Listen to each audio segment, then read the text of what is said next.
కూర్చో భీమ్రావ్.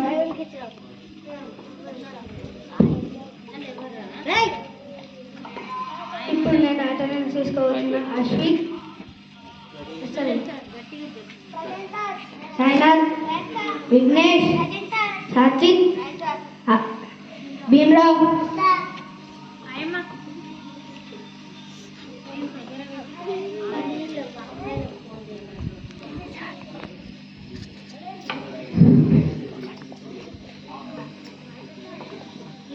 ఎవరికైనా జవాబు తెలుసేనా? తెలుసు సార్. దా భీమ్రావ్.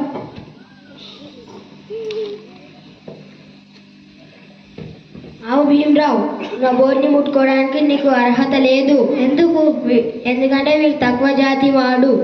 ఆ బోర్డు వెనకాల మా ఆహారం ఉంది. వీడు ఆ బోర్డుని ముట్టుకుంటే ఆ ఆహారం మైలైపోతుంది.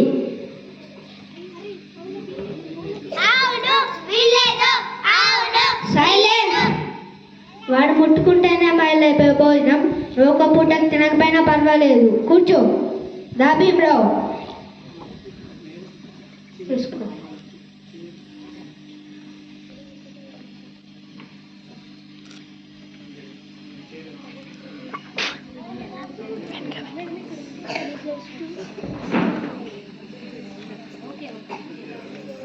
నువ్వు జీవితంలో చాలా గొప్పవాడిగా అవుతావు.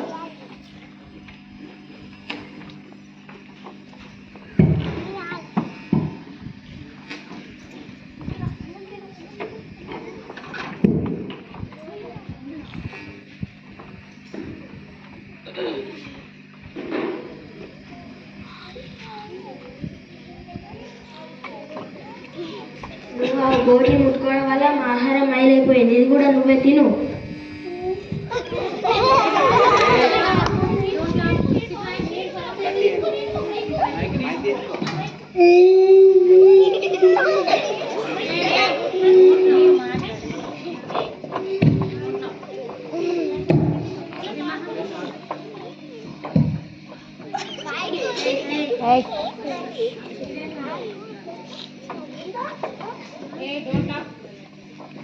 మాతో ఆడుకోవడానికి వీల్లేదు.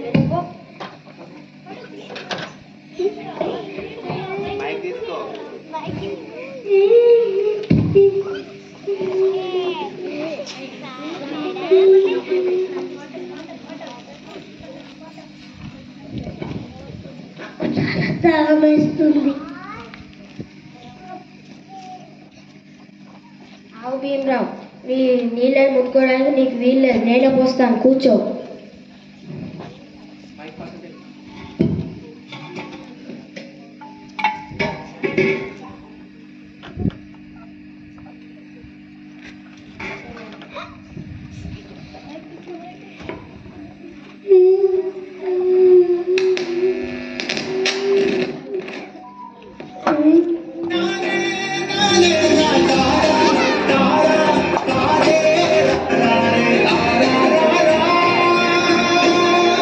నువ్వు ఎవరికీ తలవంచకూడదు.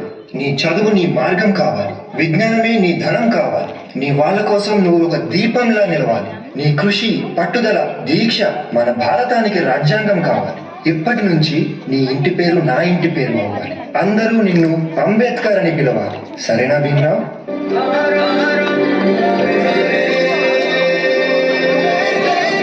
ఎంతమంది తనని తక్కువగా చూసినా చదివే లోకంగా మార్చుకొని మెట్రిక్ సాధించాడు. అదే సమయంలో పెద్దలు తన పెళ్లి కూడా చేశారు. సాయాజీరావు గాయక్వాడ్ అనే మహారాజు సాయంతో విదేశాల్లో చదువు పూర్తి చేసి ఎన్నో గణితలు సాధించి తిరిగి వస్తారు.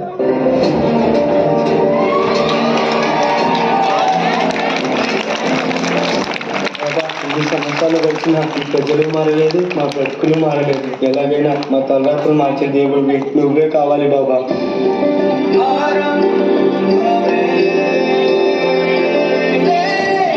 నా ప్రజల కోసం ఎంత కష్టమైనా పోరాడుతాను.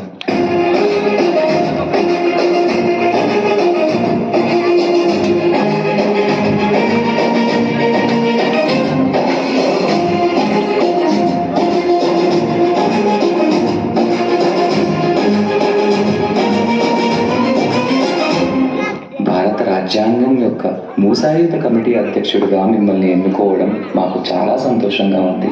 ఇన్నేళ్లకి నా ప్రజలకి, నా దేశానికి సేవ చేసే సమయం వచ్చింది. భారత రాజ్యాంగాన్ని నిర్మించే అవకాశం నాకు దక్కింది. దీనికోసం నా ప్రాణాలు అర్పించడానికైనా సిద్ధంగా ఉన్నాను.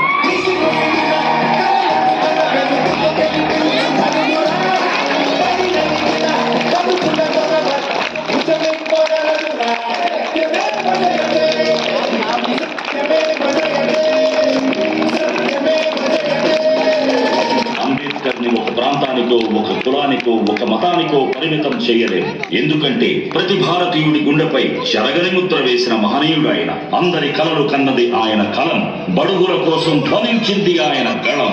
భారతదేశంలో రాజ్యాంగం ఉన్నంత వరకు ఆయన మన మధ్య బతికే ఉంటాడు.